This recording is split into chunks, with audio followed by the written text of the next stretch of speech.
kids, this is Hillary in the youth department. I'm here to show you what we have in our craft kit this month and a few new books that you might be interested in checking out.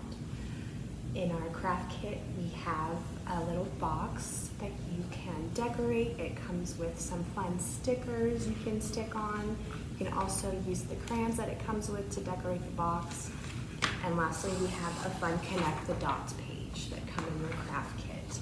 Just be sure to let us know when you're ordering books that you would like a craft kit, and we'll include it in your order. And as always, you can order that with our curbside service.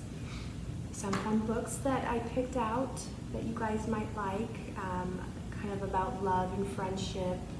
Since Valentine's Day is coming up, I thought that might be fun. The first book is called I Love You, Fred by Mike Inkpen.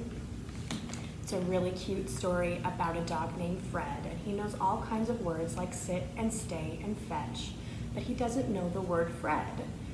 Fred is his name, so he learns what Fred means. It's really sweet. If you like dogs, I think you'll like this one.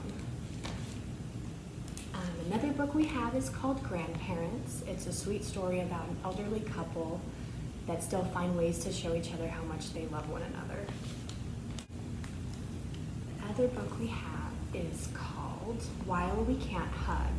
It's about two animals that love each other very much, but they're not able to hug each other. So they think of all the kinds of ways that they can show each other how much they love each other without hugging. And there are so many ways to do that. This book is called Everything Naomi Loved. It's about a changing neighborhood in New York City and a girl's journey on how she deals with the change. It's a very nice book, very colorful and fun pictures. If you are interested in any of these books, please call us and let us know. We'll set them aside for you. Thank you.